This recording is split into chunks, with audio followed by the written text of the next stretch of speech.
Hey y'all, and welcome back to another video of My Creative Life with Sweetie, where we read books, we make art, and essentially do whatever our creative hearts desire.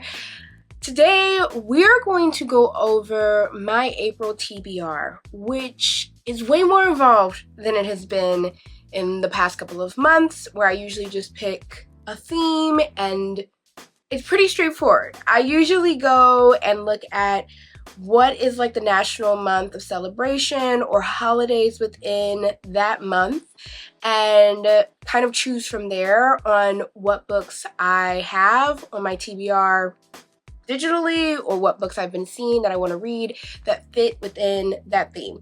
i.e., last month was Women's History Month. So, what do I like reading about? Unhinged women. Therefore, the theme was born, Unhinged Women, written by women. That was the theme of last month. Black Horror for Black History Month. You guys get the idea.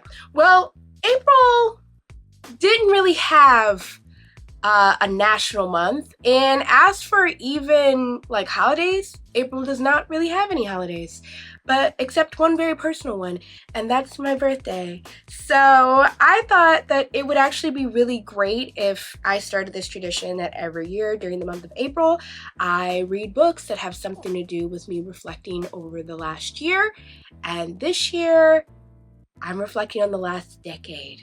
So let's talk a little bit about that and what challenge I'm actually going to be participating in for this month, which is Old School April, which is hosted by Slime and Slashers Kelsey, another Kelsey, here on YouTube. I'm going to be participating in her readathon, watchathon, activity-athon all month, while also fitting in my whole reflection of the last decade. So that's a lot. I want to cover it. We're going to work through me researching what's going to be on that TBR, so that's going to be something different and fun. Let's just get into it so I can explain further. Put in the intro. Let's do the intro.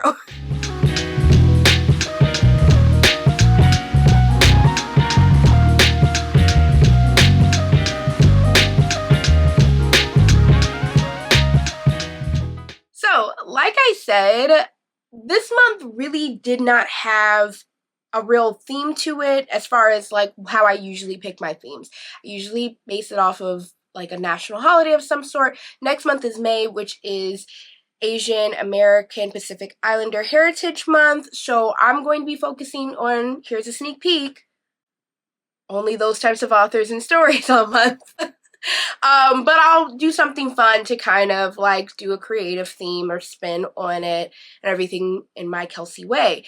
However, with my birthday coming up this month and nothing really being during this month, and I'm turning 29, and being the preemptive Aries that I am, I thought that I would use my last year of my 20s to get ahead of the ball and reflect on my 20s. Because what better way to spend the last year of your 20s making sure that you don't miss anything on your reflection and growth as you go into your 30s, you know? So, very Aries of me, I know, but this is where we're going. So, I thought, what would be better than just reflecting on everything that made me me so far? So, it kind of was kismet that Kelsey from Slimes and Slashers on YouTube, I believe I'll put her Instagram down on the bottom because it's something a little bit different. It's like Super Killing It or something along those lines. She's hosting her annual readathon, Old School April, which really is just focusing on everything nostalgia.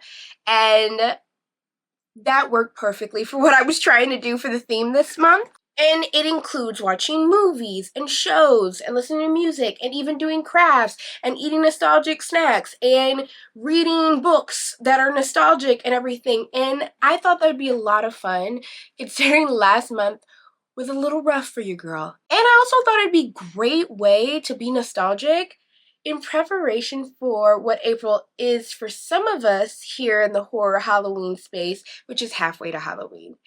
I know, everybody who is not into Halloween is probably annoyed of us and wants us to calm the hell down, but I refuse to. I absolutely love the fact that my half birthday is in October because it gives me an excuse to throw an annual Halloween party and say like, yes, this is my half birthday. Completely honest, I don't really like throwing birthdays on my actual birthday. It's far too much pressure. There's no theme. I have nowhere to work off of. It's spring. Everyone's like, it's spring. I'm so happy that, the sun's coming back out, but it's raining all the time, I don't know. Me and spring, regardless of me being born during the season, just don't vibe. So I have found my excuse to basically celebrate my birthday during autumn, which is my favorite season. So with that being said, I also want to really focus some of the readings and things I'll be watching and everything also on it being halfway to Halloween and just kind of getting the serotonin boost that's absolutely needed on some Halloween nostalgia. So there's a lot going on this month. Never mind the fact that I will also be participating in Six Sad April, which is an Instagram challenge, book challenge, that is also a part of the Old School April challenge, but it's the Instagram book prompts that is hosted by April, whose Instagram name is Apple and Alchemy. I mentioned this on my last video at the very end of it when I gave y'all a little sneak peek of this video, which it's really dope. She has a bunch of different prompts and I'm actually excited because I really want to do, since it's based on Six Sad World from Daria, which I love the show, I thought that it'd be dope for me to actually just do a lot of the style of my prompts for the month of April in a Daria-esque kind of style. And I don't really know how to explain it. I think the best way to explain it is, if you've seen Daria, at the end of the show, there would be like this bit where all of like some of the characters would be in these like costumes that'd be outrageous that may or may not have to do with what the episode was about. So I kind of want to do something similar to that in conjunction with like the prompts, which we'll go through the prompts in just a short minute. And well, the ones that I'll be participating in. I will not be participating in all of Six Sad April because that's far too much. And as we have learned from my own readathon, posting every single day is tiring, and I don't see myself achieving that goal. It's a little too lofty. I get that it's Aries season, but even that's a little too lofty for me. So I will be participating in a certain amount. I think there's like 1 week or two that I kind of went overboard because they were just really good prompts. But that's how I plan on sharing my book recommendations and everything and doing some flat lays. A lot of people have been enjoying that, and I've been enjoying like drawing those out, those flat lays and everything. So I have a lot going on up here for the month. And I thought that considering I was still really working my way through it, I would film my process of figuring out my TBR for this month's challenge and this month's like as theme, essentially, because I just feel like there's a lot to pull from and I want to kind of hit certain tent poles. And the best thing about the Old School April Challenge is that it's really, really easy for you to join. You don't have to, even if you don't even care about the different decades and stuff, you can still read books that attack the prompts. The thing that's great about it too, and is kind of fun, is that you're on teams and you're gathering points for your team by doing the different things on the readathon. That was a lot of information. I feel like I was all over the place there. It would have been, you can tell I don't use a script on these. I'm just kind of shooting from the hip on it. But I'm excited. I am very, very excited for all of the illustrations that are going to come out of this month, for the nostalgia that's going to come out of this month. When I start telling y'all what some of my watch list and everything, I'm actually really excited because, one, I haven't had time to watch any movies or series or anything in who knows how long. So to actually kind of be like, yo, actually you are gonna just like sit down and watch this and take a chill pill and like, just enjoy yourself and also not have to keep up with anything new, but just remembering some of the old would be great. So I'm really excited about that. And the main thing that I would really love is at least reading one book that is from the year I was born, which is 1995.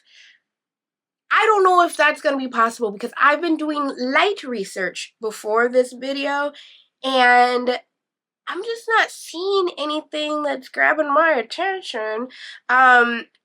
I think Dean Koontz was at the height of his career during the 90s, and I tried to read a Dean Koontz book once. I think Tell No One was the name of it. I found it at a thrift store. It was highly rated. I tried reading it, hated it. Really, I was just absolutely bored.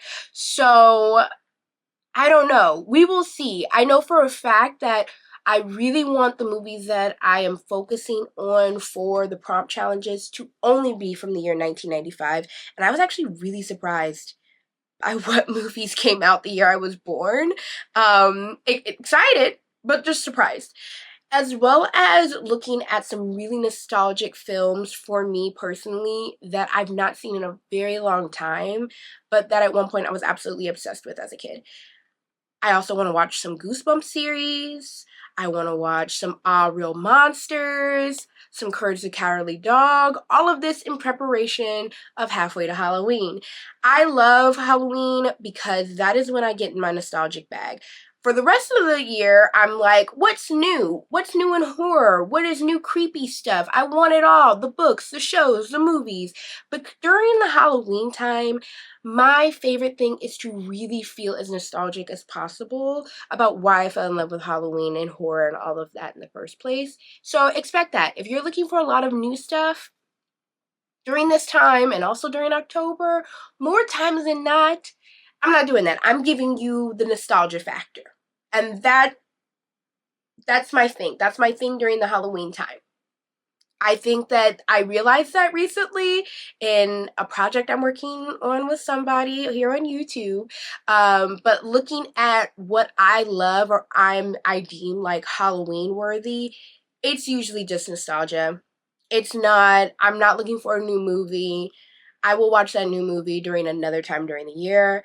I am not watching that movie during my favorite time of year when I remember that I just miss being a kid, going trick-or-treating or haunted houses or corn mazes or whatever, because I was born in the Midwest and grew up in the Midwest, where honestly is the only place you really should celebrate Halloween properly.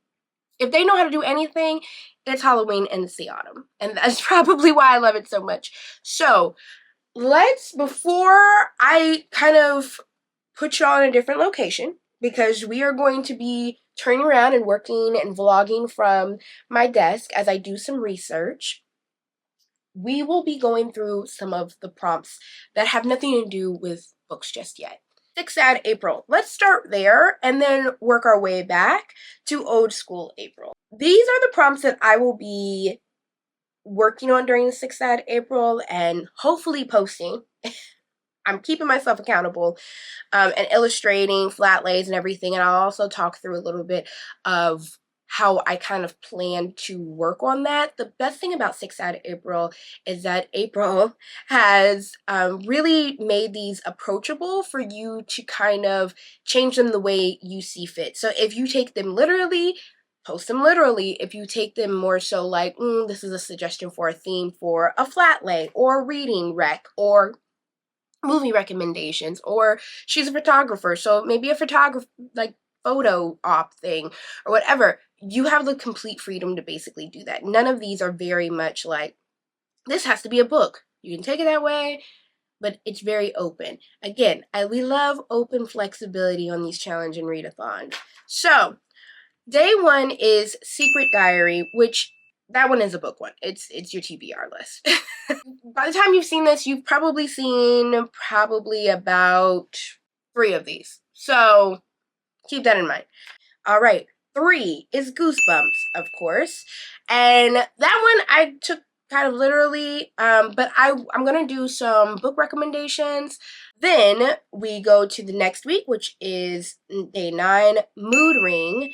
Mood read or watch. So basically you pick a movie or a book that you are mood reading that's not a part of the challenge. I'm probably going to do mood watch because of the fact that a mood read would probably give me too much anxiety on finishing the books that are already on my TBR.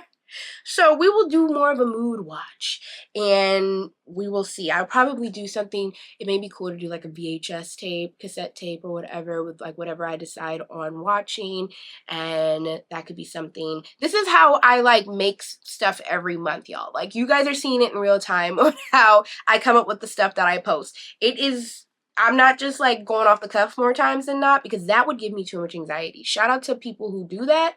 Y'all have time and also patience. I don't. Day 13, Blockbuster rental, which details is VHS and DVD. I think it'd be really dope to maybe do a flat lay of some of my favorite VHS, like my favorite movies as VHS cassettes or DVDs, depending on maybe the decade that that movie came out in.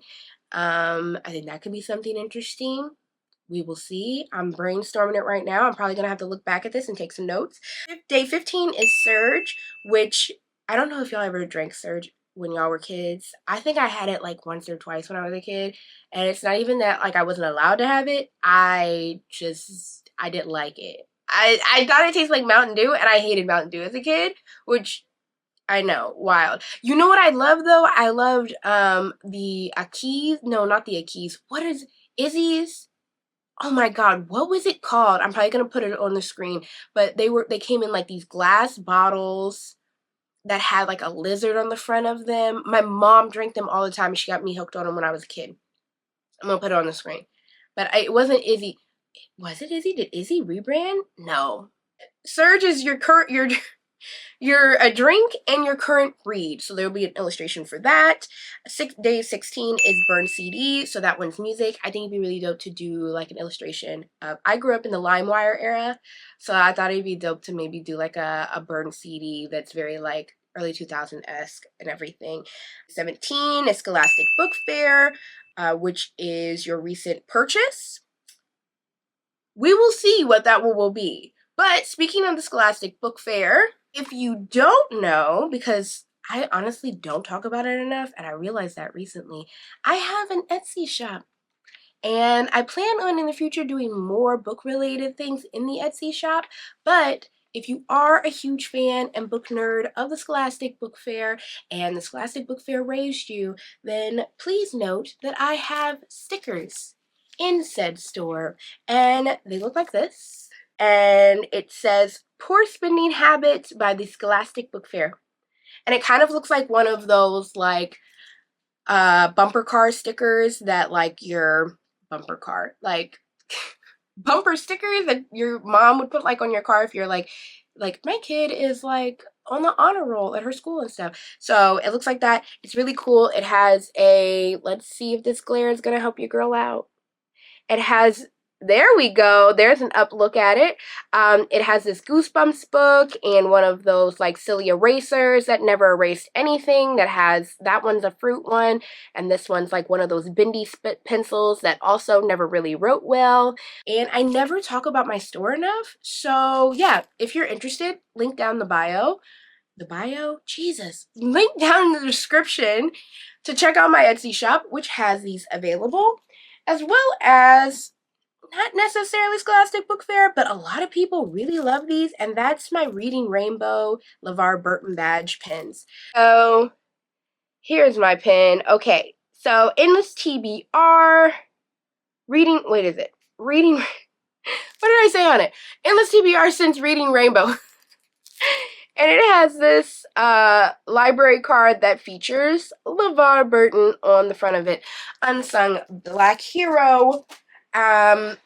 Both of those are available in my store if you want to check that out. One of my goals this year is to update that with more bookish things and also talk about it more, because I hardly ever talk about my store. People barely know that it exists. So on the Scholastic Book Fair prompt is a recent purchase, and we'll see what that's going to be, because I already need to kind of buy a book already, but also my birthday is next weekend and I already have a whole plan out for that. I want to go thrifting.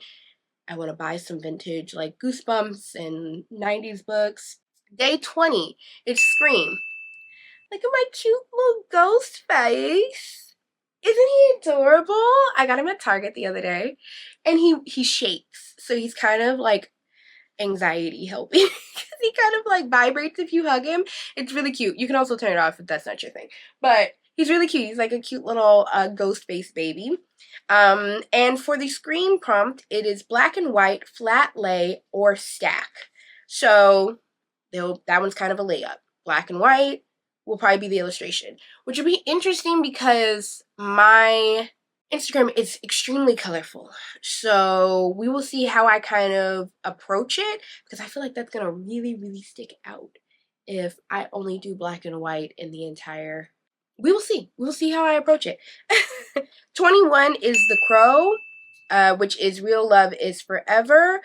I'm going to approach this with some of your favorite romance recommendations, or like favorite romance flat lay or stack or whatever. I personally have not watched The Crow. I know that some of y'all might be like, what are you waiting on? Because lately, because the new Crow is coming out, there's been a lot of talk around The Crow, and I didn't realize I was out the loop on that one, so I still have to watch that. Day 22 is My So-Called Life, and that detailed as coming of age, which I'd probably put my like favorite coming of age book, or like a combination of some recommendations for that one. Day 24 is Lip Smacker, which I used to collect them. I was a hoarder. I've always been a hoarder. And I used to collect the lip smackers, especially ones that came in interesting lip balms. I remember at one point during the early 2000s, there was this whole obsession with your lips tasting like desserts, or like lip-related things coming in dessert-looking containers, like cupcakes and stuff. I don't know what that was about, but I love collecting that type of stuff. And the description for that one is favorite tropes. So I'll probably have a list of my favorite tropes and some of my favorite books in those tropes for that illustration. Day 28 is Animaniacs, and that one is graphic novels. That one's pretty self-explanatory. I think I'm going to post, like, I collect comic books, Marvel comic books, as well as children's books, graphic novels. I think I'll probably do like a flat lay illustration or recommendations of some of my favorites. And then day 30, which is the very last day, is Sick Sad World, which is your wrap-up day. And yeah, that's basically your wrap-up for what you read this week or watched this week and everything. It's pretty approachable. Like I said, I'm not doing the entire challenge because that would be far too much, but I think that this is good because sometimes it gets hard thinking of, okay, what am I going to post this week, or what am I going to make to illustrate or post on my Instagram and stuff. Sometimes, like, especially if you don't have a very strong theme, like I think last month's theme was strong, and it was like, okay, got it. This is what I'm posting about, is women, you know? During the Trans Rights Readathon and for the Trans Day of Visibility, I was like, oh, okay, we're posting recommendations and reads and stuff like that about it. So on months like this where there's not really a strong theme, I think this is really helpful for me to like have things to post on my Instagram, especially because that's my main platform to post on aside from this. So that's Sick Sad April. Now, Old School April. It is, like I said, a Watchathon, Activity-athon, Readathon. Let's talk about what activities there are, because that's a very short list. I won't be doing a lot of the activities just because with doing Sick Sad April and the watching, and I don't have a lot of time. We don't have a lot of time. So I'm going to do a little bit of the activities here and there, maybe while I'm watching a movie. But there were a few on these where I was just kind of like, I don't need to do all of those. Some of those are a little much for me. So we have Sick Sad World, which you get a point every time you post for Sick Sad April, because they're in conjunction together. Both challenges and everything. So I'm stacking up tons just off of that alone. And then we have Bedazzled, which is doing a nostalgic craft. I'm thinking maybe a beaded bracelet, bookmark, maybe a beaded type bookmark type of situation. If I had you guys remember like the beads that you would iron on that little grid and everything? I remember I loved doing that. I don't know why I love doing that so much. I'd make such crazy stuff out of that. I don't think I'm gonna do that, but I don't know. Maybe I'll go to Michael's. I've not been to Michael's in who knows how long, because usually I only hit like Michael's every now and then, and I'm really there a lot during during Halloween and Christmas season. They get a ton of my money. So maybe I'll just walk through like the craft aisles or something. Ooh, maybe like a paper doll. I used to love doing like paper dolls and designing paper dolls when I was a kid. Another prompt for the activities is it's fun getting into trouble, which used to be the tagline for the game Trouble. And that one's basically playing a nostalgic video game or board game. We have tons of, well, one, we have a Nintendo Switch, which we have not played in a really long time. I may play that one day with my partner. We have tons of board games because we used to be huge people about game night. We just haven't had the time to do it. Maybe we bring that back in April. We find the joy again. Hungry Hippo, which is nostalgic snack or beverage. You're limited to doing that 10 times, which, I don't know, that might be something interesting. Maybe I'll like knock that out like next weekend when I'm kind of like doing some things around my birthday and like vegging out or something. Then there's Hey Mr. DJ, where you listen to 12 nostalgic songs. You can only do that once. Then there's I Want My MTV, where you watch 12 nostalgic music videos, and you can only do that one once. And that's the activities that I find myself doing during the Old School April Challenge. There were some other ones, but some of them were far too much involved. And I felt like this was a good stopping point for me. Now, watching. I'm very excited for this because, like I said, I just have not had time really to be watching movies, and I need the serotonin boost. So, one, watching nostalgic videos from my childhood, but also nostalgic Halloween movies would be fantastic to get my spirits high. So, there are plenty of prompts, actually a lot of prompts for watching, and I kind of got overwhelmed at first, and then I kind of dialed it back, and I was like, let's look at top movies from 1995. More than likely, those movies are going to be on your list of, hey, that's a nostalgic movie that I missed and I haven't seen it in a while. I found a lot of great ones. So I'm going to move through them and say which prompt they kind of go to. And then I had a couple of leftovers that were, as I was watching some of the hosts for the challenge readathon say their recommendations, some things started jogging my memory about like what I really loved to like read and watch and everything when I was a kid. So we have Waiting to Exhale. I know, that's insane. Waiting to Exhale is now 29 years old. And if you've not seen Waiting to Exhale, you're really missing out.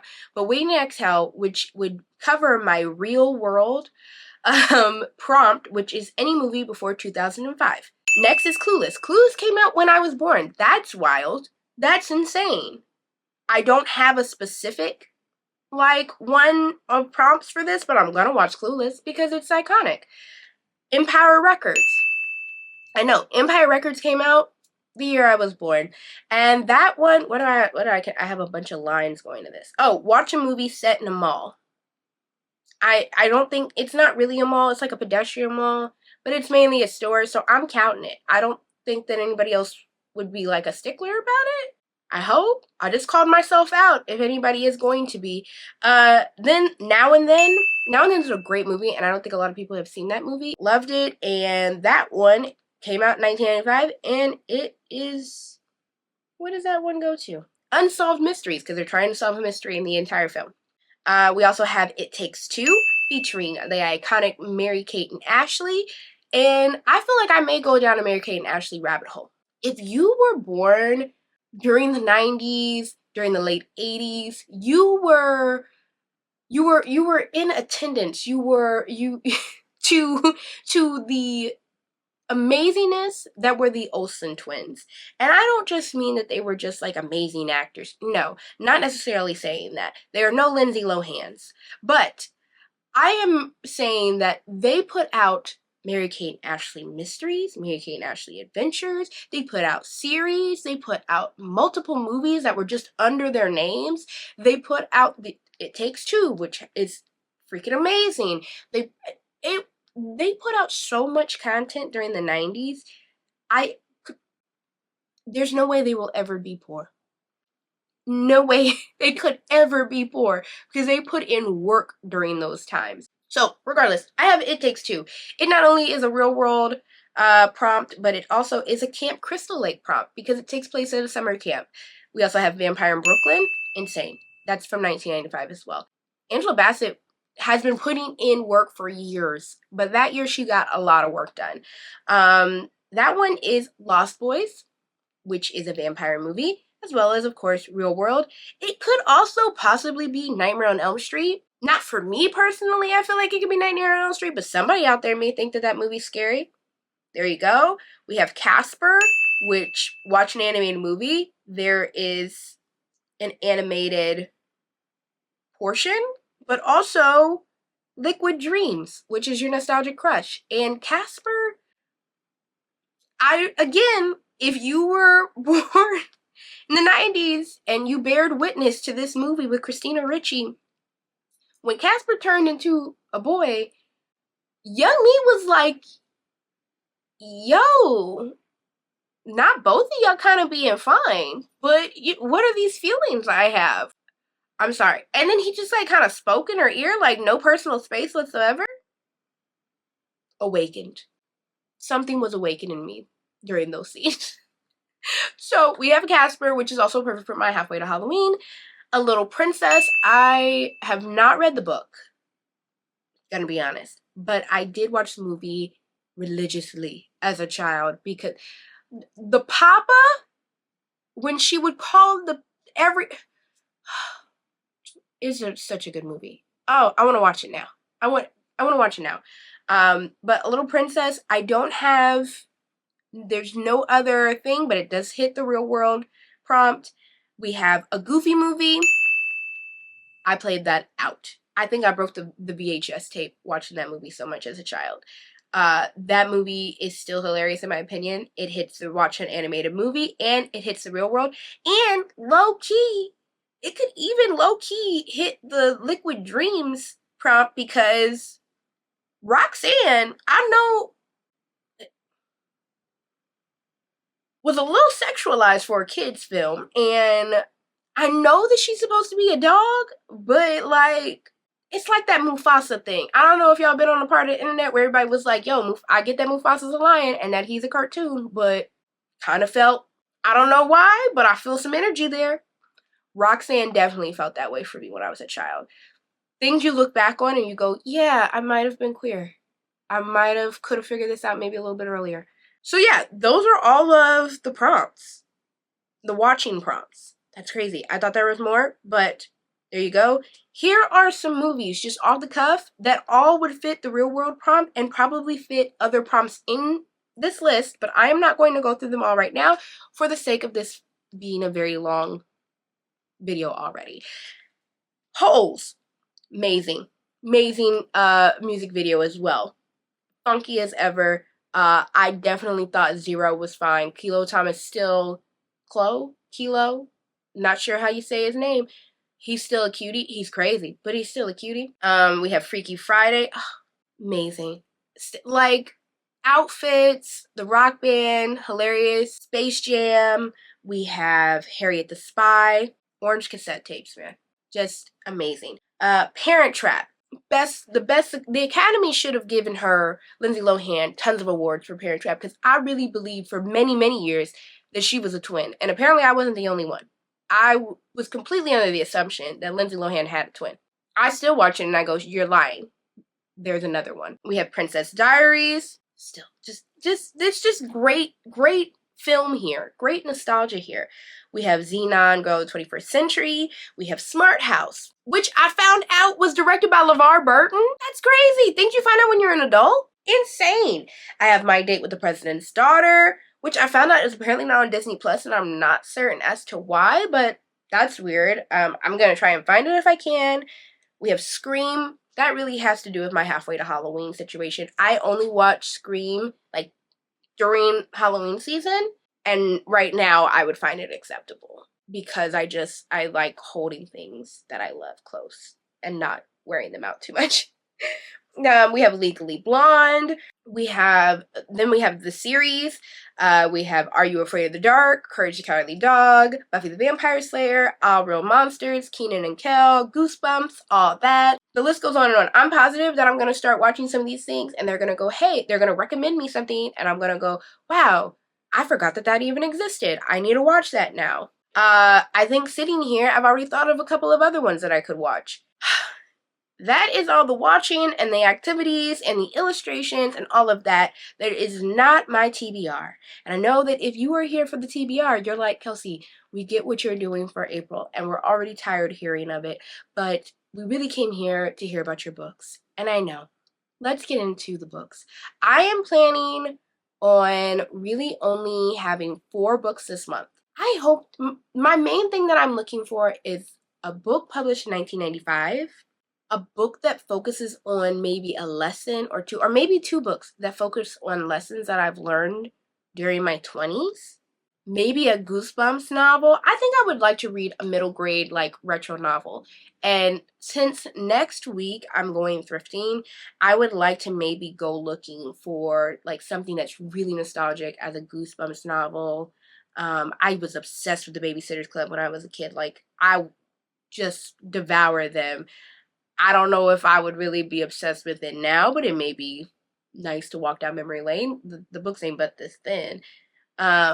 Maybe a nonfiction?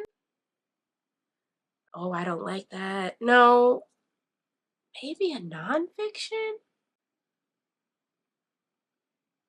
I'm lying to myself. I'm not reading nonfiction this month. Let's start looking. Because I need to sort my feelings about what I just said. But let's get into it. I'm gonna move y'all over to my desk. Okay, y'all are in a new spot. Y'all are seeing me from my desk. I have my laptop right here. Let's do some research. So, before I turned y'all on, I kind of started thinking about what I wanted my themes to be. I'm turning 29. Let's reflect. I'm getting old. So maybe that there is a theme. And I started thinking, it's been on my TBR and I have been waiting to read in preparation for his book coming out later on this year, Mary, An Awakening of Terror. I have not read Nat Cassidy yet, but I need to catch up because I need to read this. I need to read Nestlings. Rest Stop is coming out later on this year, and I'm getting overwhelmed. And this book is about menopause, which I thought, turning menopause into basically a horror trope. And I thought that'd be hilarious for me to be reading a book based basically on getting older. It's more like, here's the theme than being, like, right on the money. And I don't think that I'm, like, upset with that. As y'all know, I like to keep my TBR shelf down to just a shelf. Some of y'all have whole bookcases that are TBR, and that would give me anxiety. And I think this may be a good way to kind of chip away on some of the books that are currently on that shelf. So we're gonna I know this one isn't nostalgic, but I think looking at, and luckily, like, Kelsey made this, God, that sounds so strange. I'm, like, speaking in third person. Made this really great trackers for everybody to keep track of, like, the book or show that they're watching or reading, and how does it, like, connect and everything. And looking at the reading prompts, this one would be Larger Than Life, which I'm pretty positive this is Larger Than Life. Just barely made it. 397. There's 397 pages. Larger Than Life is read a book over 300 pages. I don't know. I mean, the other thing is, too, is that you sometimes don't know some of these prompts until you read it. Buffy, which is read a book written by a woman or with a female protagonist. Teen Witch, read a book with magical elements or items, witches, cursed objects. I think that, like, this could be a curse. She thinks that she's seeing and hearing things. So she may be possessed. Let me read the back of the book. Mary is a quiet, middle-aged woman doing her best to blend into the background. Unremarkable, invisible, unknown even to herself. But lately things have been changing inside Mary, along with the hot flashes and body aches. She can't look in a mirror without passing out, and the voices in her head have been urging her to do unspeakable things. Fired from her job in New York, she moves back to her hometown, hoping to reconnect with her past and inner self. Instead, visions of everything, mutilated spectators, overwhelm her with increasingly regularity, and she begins auto-writing strange thoughts and phrases. Mary discovers that these experiences are echoes of an infamous serial killer. Then the killings begin. Mary's definitely going to find herself. Cursed. That sounds like something cursed. I think that could work. Match a book to a Mighty Morphin Power Ranger. There's a Black Ranger. I think that could work. It's a Black Ranger. X-Files, read a sci-fi book or a book with science elements. Nah, not that one. And I was really reaching there. Oh, but Tiny Toons, read a book with an unhinged character or unreliable main character. Definitely. Read a book with nature featured. No. Sesame Street, use letter picker wheel. No. Muppet Babies, read a picture book. No. Read a book with any kind of monster in the story. That could work for this one too. If you look closely, there's a hand coming out of this water. A reference back to Nightmare on Elm Street, which is dope. I think that could work. Ooh, Once Upon a Forest, read a coming of age story. This is a coming of age story, not your traditional one, like it's coming of older age. I could see that one. Read a book that could give you nightmares, Freddy's Nightmares. Scooby-Doo, read a book where man is the real monster. That could possibly be a situation here. New Kids on the Block, read a new to you author. I've not read any Nat Cassidy. There's a lot that this one could cover. So I'm thinking we're going to read Mary. I think it may be funny to read a book about menopause and becoming middle-aged, being like this middle-aged woman experiencing terror. Also, I think that that's hilarious because sometime back I was talking to my dad and I was telling him like I'm nearing 30 and he was like, oh my god, you're nearly middle-aged. And I was like, I'm only turning 30. And he was just kind of like, yeah, no, middle-aged. And I was just like, that's not funny. And he goes, I'm not joking. And I was like, do you really think that 30 is middle-aged? He goes, yeah. I go, oh, sir, you're nearly 60. Do you think you're at the end of your life? He goes, people live past that? Which, it's both sad and hilarious at the same time. But I think it may be like a very funny joke that in relation to something personal where it's just like, my father was like, you're turning 30. Oh my god, you're going to be middle-aged. I'm nearing middle age. I should read this book. I'm going to be menopausal soon. So, I don't know. I kind of sold myself on this. We'll keep it on the side if we find something better. But I think that it'd be good to probably read this one. So, we're putting Mary, and I'm going to put in all of this information on Mary. I put my own tab in this planning doc because right now I have like basically my notes. This is the special notebook that has all of my recs and ideas and stuff. But it'd be probably nice to have it all in one spot. I do want to read some Goosebumps books because I'm also going thrifting and I would love to pick up some Goosebumps books, as well as the fact that I want to start collecting. I know I'm a collector. More retro novels, paperback novels, whether that's horror novels or like Goosebumps. Those covers are just gorgeous. They just don't. I picked up a VC Andrew book at a thrift store one day and they had those hidden cover paperbacks, which were amazing. It was like they had started doing it because they were censoring covers, and basically the front cover would be one thing, and when you opened it up, you had a secondary cover on that was next, and they usually did it for romance novels and things that were smuttier, but they started doing it also for horror novels and stuff, and I really want to, they just don't make books that look like that anymore. I wish they would. I wish that we would get back to that, because that was just so much fun. But with that being said, I want to see, when did they start making Goosebumps novels? Because Goosebumps first started getting published in 1992, specifically July of 1992. So it's still the 90s. References to Scholastic Book Fair and my childhood are Goosebumps. So maybe I find me some like Goosebumps books to kind of get started with, especially if I could find some just like old school Goosebumps to just start out with and see where it kind of goes from there. I don't want to get too many because knowing me, I'll get overwhelmed. I won't find any like specific ones, but when I go thrifting next weekend, I'll keep that in mind about Goosebumps. Getting into stuff that's maybe more specifically for me, I would love to read a book that features a bisexual main character.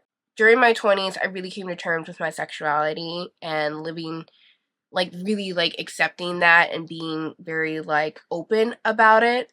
and I would love to. One of the really great books that I read last year, as y'all know, I'm not a huge romance girl, but I read Take a Hint, Danny Brown. And I loved reading it because the main character felt extremely relatable. I mean, not just in her personality, but in her sexual identity, in how she, like, kind of works with that identity, how she feels inside of her body identifying as bisexual. And I love that. I felt like really seen in that type of novel. Now, I don't know if I want to read a romance novel. Maybe if the romance novel was very much like Take a Hint, Danny Brown, I would read it. But I don't think that I'm really in. Maybe.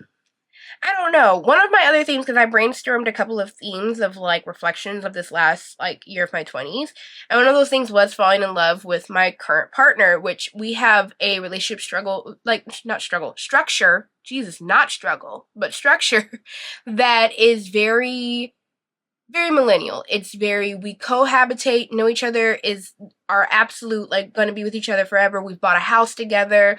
We have no like real want to have kids at all.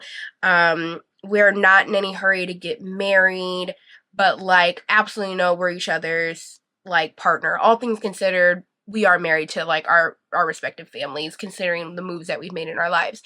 So maybe having like a book that was very specific to that experience would be amazing to read. The closest thing I can remember that was kind of like that was The Women Could Fly, which, as y'all know, I've spoke about so much because it's already been it's my favorite of the year. It's my favorite book that I've read this year because I just felt like absolutely seen in that book. I almost wish that like in another world, I could have read that book for this month because it would have been perfect for the theme, because the main character is basically myself, my experience, everything. So maybe I look up books like The Women Could Fly. The other concern is like, why is it like The Women Could Fly? Is it just because it seems like witches? Because that's not really why I want to read something like that. Maybe I should look up books featuring Black bisexual women. Let's see here. This Is How You Lose the Time War. Sorry. Songs in Black and Lavender. Another essay book. Essays. I don't want any essays. Gosh. Okay. Let's try this again. Maybe here. Let's look on Reddit. No. Okay, let's look at The Color Purple. I love, but red. The Stars and the Blackness Between Them. I still want to read that, but I don't think This Is What It Feels Like. Rebecca Barrow. This Is What It Feels Like by Rebecca Barrow. It's got a black main character in a rock band. It's written by a black woman. We love those things. It is sapphic. I'm not certain, but it's also in the lesbian section as well, so I'm almost positive that's the case. One of them is dealing with their sexuality, but it also has to do with friendship. I don't know. We're gonna put this one on the back burner. It's a possibility. So we're gonna look into that one. That one might surprise me. I read The Weight of Blood last month, and I was surprised, since that's a YA novel, how much I enjoyed that. So, what are some other options, though? A Blade So Black? Wait a second. I didn't know that she was bisexual in that one. Hold on. Main character is a badass black girl saving the world from nightmares. See, and this is also a YA novel, and it's not that I'm against a YA novel. I just would prefer reading, like, considering why I'm reading this, I would love to read something that has to do with a bisexual character who is in my age group. And that's something that I've been noticing lately, is that I feel like YA took off, like, they really are thinking outside the box about who's like the representation in these novels and everything. And I don't feel like it's happening across the board in like even novels for like adult literary fiction.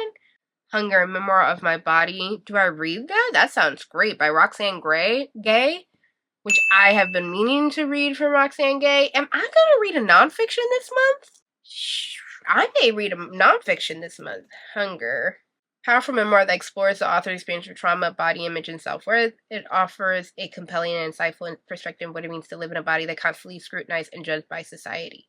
Am I gonna read a memoir or a nonfiction this month? Wouldn't have pegged that one on my bingo board. Okay, let me go through some more of these Google searches and see if I can come up with anything. Or else it's just gonna be a bunch of me sitting here talking to y'all aimlessly looking at my computer. So one moment. Okay, we're back. So, that was way harder than it should have been, but I think I have some choices to kind of work through. We have This Is What It Feels Like by Rebecca Barrow. That one actually sounded really cute. It doesn't seem like it's bisexual, but at the same time, it's got really high reviews. It sounds really cute. It has to do with friends. So I don't know. It may end up just being on my TBR for another day, but we have that. I might save it for Pride Month instead. Okay, maybe. I think I'm definitely going to read Hunger by Roxane Gay. It has to do with her experience within her body and being a bigger woman and her living within that body, what those experiences have been. That has been the flavor of the month basically my entire life. So I think that this may be something that I should definitely read, especially as my first like actual Roxane Gay novel to read. As for a bisexual book with male-female romance, we gotta do better. Especially as Black women, I could not really find anything that had a bisexual woman who is experiencing a male-female romance, only female-female. And I wanted something that was closer to like my current experience and situation. Yeah. So I don't know, but I did find this book called Small Change by Roan Parrish. And it's highly rated. It seems pretty cute. The main character, Ginger, is a tattoo artist, an overall artist. And I think that might be my choice for that theme. So I think we have Relationship to My Body, which is Hunger by Roxane Gay. We have Small Change, which is my relationship being a bisexual woman in a male-female relationship. I think This Is What It Feels Like is gonna get pushed to me reading probably sometime during Pride. Because it sounds so cute. It sounds really cute. I'm not gonna lie. So yeah, we have Small Change, we have Hunger, we have Mary, we have the Goosebumps novels, and then I would also like to read a book about a Black woman rediscovering herself and her identity at 30. That, or at the end of her 20s. And I think that will be it. So I Googled Black books featuring Black women finding, rediscovering themselves at 30. The research begins. I have a lot of self-love books. I'm looking for like something that's not a memoir. I already have one. They should be lucky that I even chose one memoir already. So yeah, I'm looking for again, I want to find something that is The Women Could Fly. I want to find another one of those really bad because I don't see any other ones. Yeah, I don't want any of these. I want something that is, I'm nearing 30 and I'm rediscovering myself. Maybe I need to type in something else. Here, let me search a little bit, see what I can find. Because right now, nothing's really coming up and I think it's just what I typed in. I may have done a lot of research off camera. And a lot of that had to do with the fact that it was becoming... I don't know why I choose themes that are hard to look up. They should not be. I tried to look up bisexual, male, female, Black women stories. Nothing was coming up. Disappointing. Extremely. I think I'm just like looking for... I really just want to read another The Woman Could Fly. Like just reading one book like that this month would be a win. And even looking up books like The Woman Could Fly, I wasn't coming up with anything that was similar to the book whatsoever. But also, I didn't know the book was that when I picked up the book in the first place. So I just I feel like finding another book like that is going to be another beautiful accident. So I've got to kind of let that go. That being said, I have 2 memoirs, 2 nonfiction, 1 memoir and 1 essay in this month's TBR because of just how specific I was looking for experience-wise. I was looking for relations to bisexuality. I was looking for conversations around Black women approaching their 30s and rediscovering themselves. I was looking for conversations around being a mid to plus size woman in our society and the relationship, the struggle, the back and forth with that body. I was looking for conversations of reaching your 30s and both feeling older and younger at the same time. I was looking for very specific things. Please let me know down in the comments if you guys have any recommendations with all that being said, because I would still love to read those things. And what I was finding was that every fictional novel, every literary fiction novel that I was looking for either didn't feature a Black woman, it was a white woman, and in ways that mattered. I usually wouldn't care if it wasn't like a Black woman, it was any other woman, but in the situation of discovering yourself in your 30s, that is going to be a very different conversation between a white woman and a woman of color, a Black woman having that discovery happen. The conversation of even the sexuality and everything, the conversation of our bodies. These are very personal, like, topics, and I want to read something that feels on the money, exactly my experience. So, kind of was extremely hard to find those things. What I did find was Roxane Gay's Hunger. Now, she wrote a memoir in regards to her body and what she's experienced, her trauma, her sexual abuse that has happened, but also the memoir contains quite a bit about herself, her eating, her body, her being plus sized, being in this world being plus sized, being in this world being plus sized and bisexual, and being Black.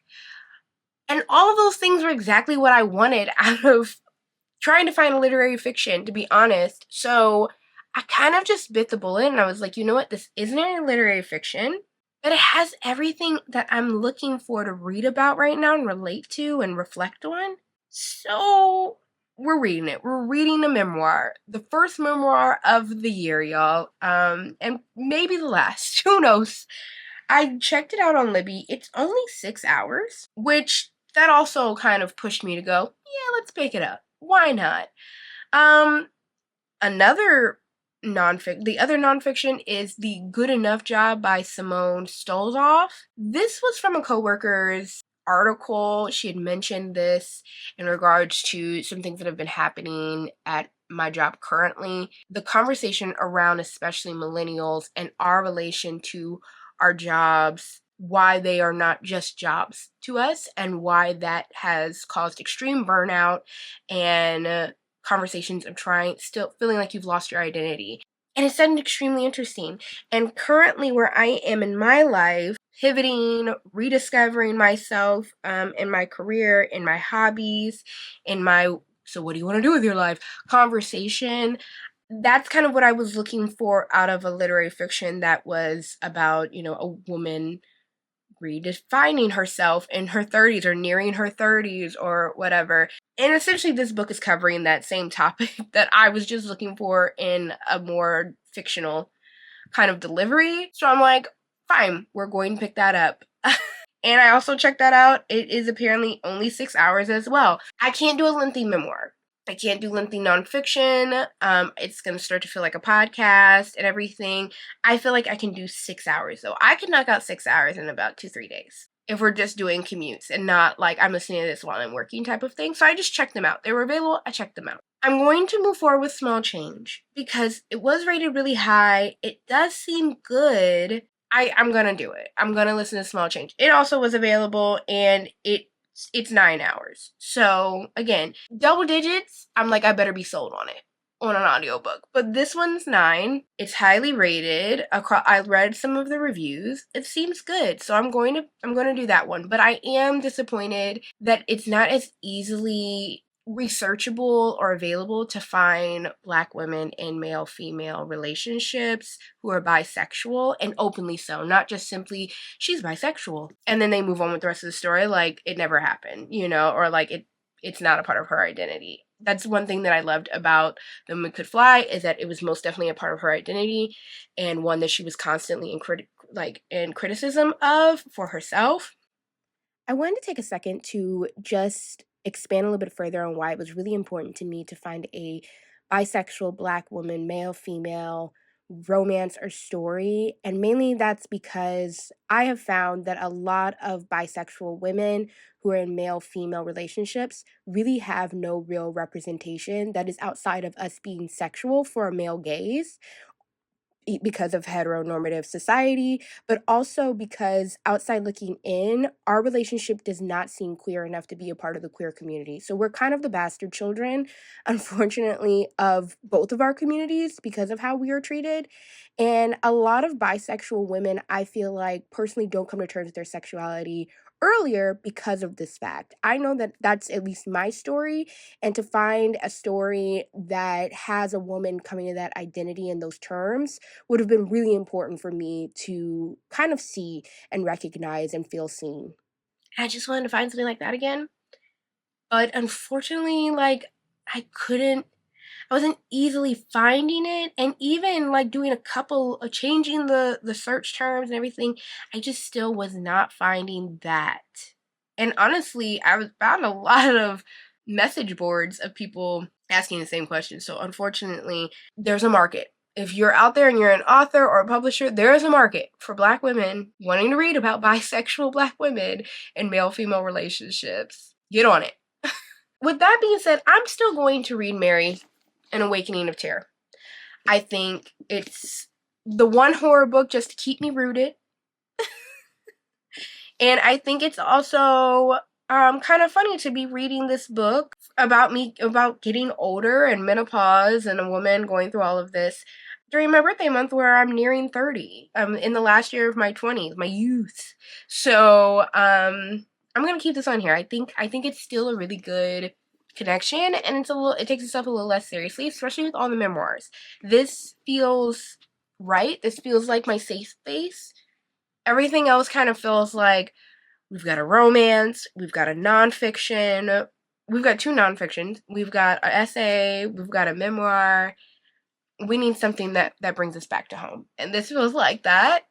Other than that, those are my 4 main choices. Mary, An Awakening of Terror by Nat Cassidy, Small Change by Roan Parrish, The Good Enough Job by Simone Stalzoff, and Hunger by Roxane Gay. Like I said, some of those audiobooks, a majority of them, are pretty short, all things considered.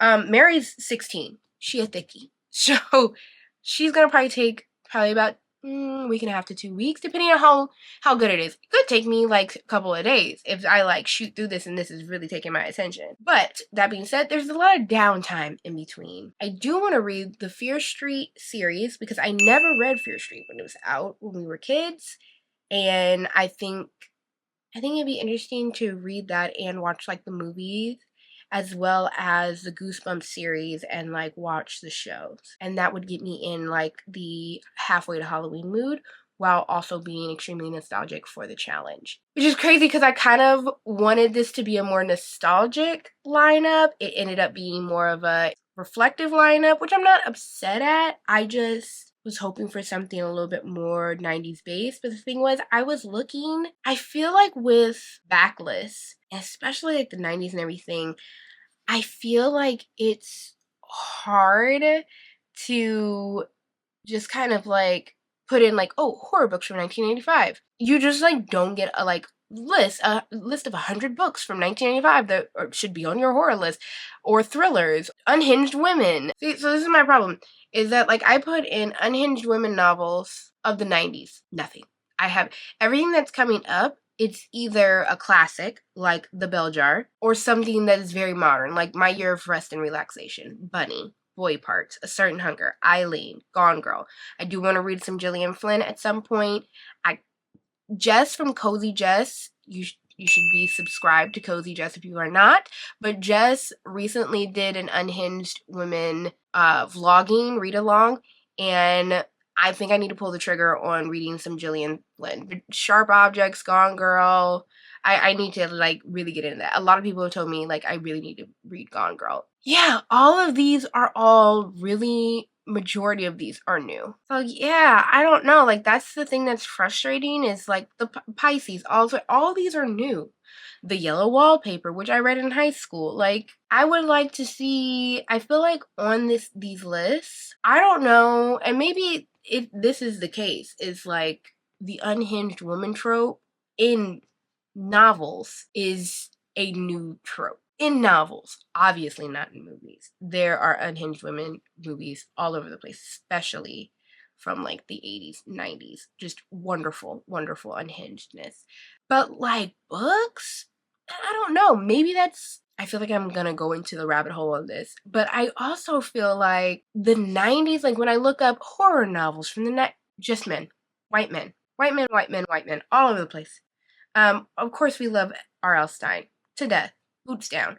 But where are some women? And if somebody gives me Shirley Jackson again, The Haunting of Hill House, I don't get it. Like, it was fine, but it was not worth all of the amazing accolades that some people are like, that book actually scared me. I don't see it.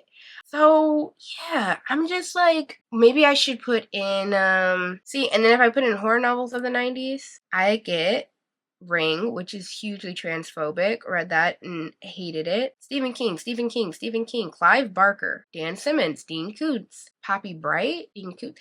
Another thing is, I'm so glad that we started like really starting to illustrate our covers and not doing the stock photography anymore, because the other thing is too is I do judge a book by its cover, and that's been really difficult to look at older books that aren't, R.L. Stein paperbacks, Christopher Pike, or anything like that, and be like impressed, because I'm just kind of like, God, that looks horrible. Like, ugh.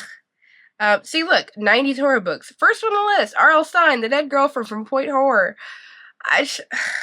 Christopher Pike.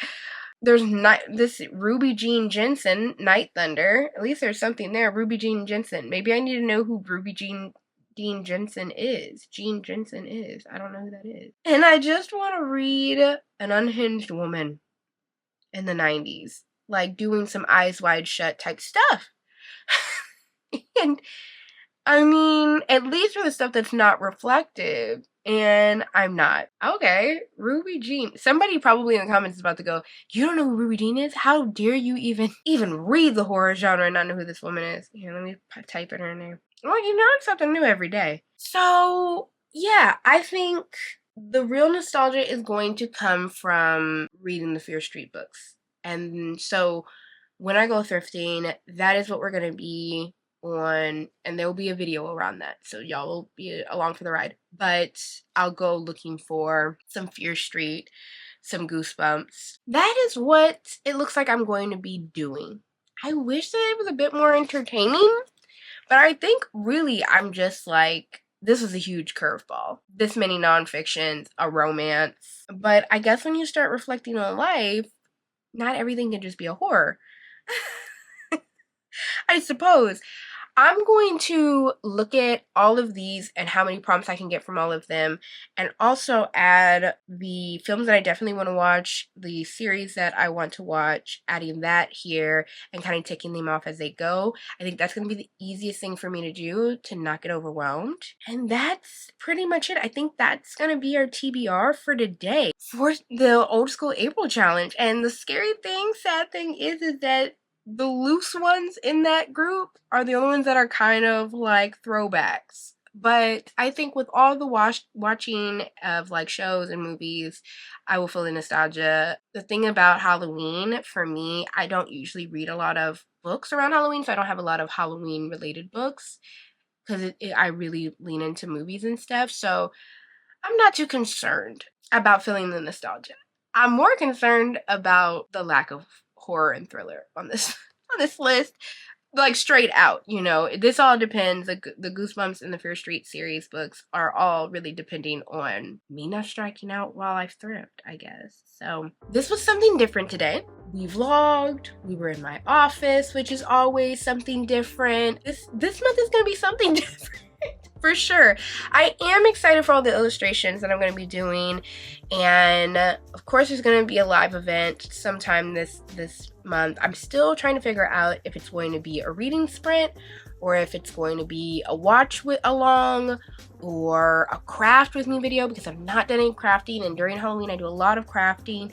I don't know. I mean, if I get like these Goosebumps and Fear Street, I think a reading sprint is like necessary, because it's a physical novel, and y'all know I need to knock out the physical novels on my own. So there's probably going to be that, maybe even 2 live events. Who knows? I don't know. April's a crazy mixed bag right now, and part of me is anxious and part of me is looking forward to it, and I just hope that it's entertaining enough for y'all. So thank you for sticking around for this unorthodox video today. This was a little different, very laid back from what I'm usually doing. But subscribe if you are interested in seeing where this month takes us, because I have no clue. I'm still kind of like shocked by some of the things that are happening here, but there's gonna be a lot. That is clear from this video for sure. But subscribe down below. Like this video if you at least were entertained in some shape or form. This was a lot, but I'll see you guys in the next one. I'm looking forward to a very interesting month. But I'll see y'all. Bye.